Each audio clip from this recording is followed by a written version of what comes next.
Depuis que je suis gosse, j'ai toujours jeté le papier toilette usagé à la poubelle. Pourquoi? C'est simple. Un jour, le plombier est venu à la maison, a trifouillé dans le réservoir et a dit « Il y a des lingettes bloquées, faut plus jamais jeter ça. Ma mère, tu ne jettes rien dans la cuvette, sauf ton caca, compris ?» Et moi, moi j'ai obéi. Religieusement, depuis mes 6 ans. Il y avait une poubelle à côté des toilettes. Logique, le papier va là-dedans, pas dans la cuvette. Et j'ai continué. Chez moi, chez les autres, même chez ma copine qui avait aussi une petite poubelle dans les toilettes. Jamais de sac poubelle dedans. Oui, ça chelou, mais j'étais discret. Je me suis dit, bon, ici je vais tirer la chasse, sinon je vais salir leur poubelle. Mais je culpabilisais à chaque chasse d'eau. Comme si j'étais en train de détruire leur canalisation. J'évitais carrément d'aller aux toilettes chez eux. J'étais à ce niveau de conviction. Quand ma copine et moi avons emménagé ensemble, j'ai acheté direct une poubelle avec couvercle pour notre salle de bain. Elle a trouvé ça bizarre, mais n'a rien dit. Je pensais qu'on était sur la même longueur d'onde. En vrai, pas du tout. Et là arrive la scène de l'humiliation. On était chez ma mère avec ma copine et toute sa famille. Genre 10 personnes. Plus tôt dans la journée, j'avais mangé un sandwich Reaper de chez Dave's Hot Chicken. Pour ceux qui connaissent, c'est une arme biologique. Je meurs d'envie d'aller aux toilettes. Fais ce que j'ai à faire et en mode gentleman, je me dis, je vais sortir la poubelle direct pour pas que ça sente. Donc me voilà qui traverse le salon avec un petit sac de poubelle à la main. Ma mère me lance. Pourquoi tu jettes la poubelle des toilettes? Elle est pas pleine. Moi, avec la confiance de quelqu'un qui pense faire une bonne action,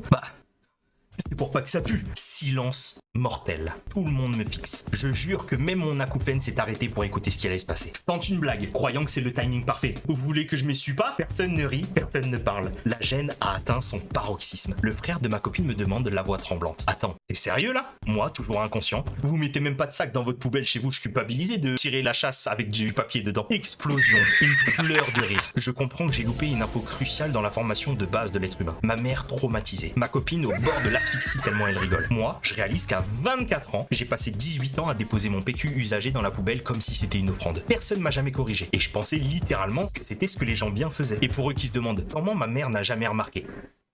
Effectivement, c'est une question qu'on est en droit de se poser. On avait 2 salles de bain, les parents d'un côté, les gosses de l'autre. Elle nous a appris à nettoyer nos toilettes dès 8 ans, donc elle s'en est jamais mêlée. Et moi, je posais toujours le côté propre vers le haut. Discrétion légendaire. Apparemment, il est tout à fait normal de jeter le papier toilette dans les toilettes, et c'est moi qui étais bizarre. Un adulte de 24 ans, complètement formé, qui ignorait que le papier toilette pouvait être évacué sans causer de problème. J'ai essayé de me justifier, mais j'avais aucune excuse valable. J'ai passé le reste de la soirée mort de honte. Et maintenant, toute la famille de ma copine et la mienne savent que pendant au moins 18 ans, je tirais pas la chasse d'eau après avoir utilisé du papier toilette. En vrai les frères, vous savez, moi j'ai rencontré des personnes qui me disaient qu'ils faisaient caca debout. Le problème c'est que tu sais pas ce qui se passe dans les toilettes, tu peux pas vérifier, tu vois. Je croyais que la norme c'était de s'en servir de mouchoir après, moi faut pas jeter dans la poubelle. Normalement, toute personne normale, après avoir fait caca, elle s'essuie et ensuite tu le mets dans ta poche, comme tout le monde en fait. Faut se mettre accroupi, c'est la meilleure position. Non, faut faire caca debout, comme ça. Et ensuite, on s'essuie par devant, comme tout le monde en fait. Et puis sur la cuvette, je vois pas de soucis. Voilà, non, faut le faire en faisant le poirier. Et c'est que comme ça qu'on fait caca normalement. Attends, c'est logique.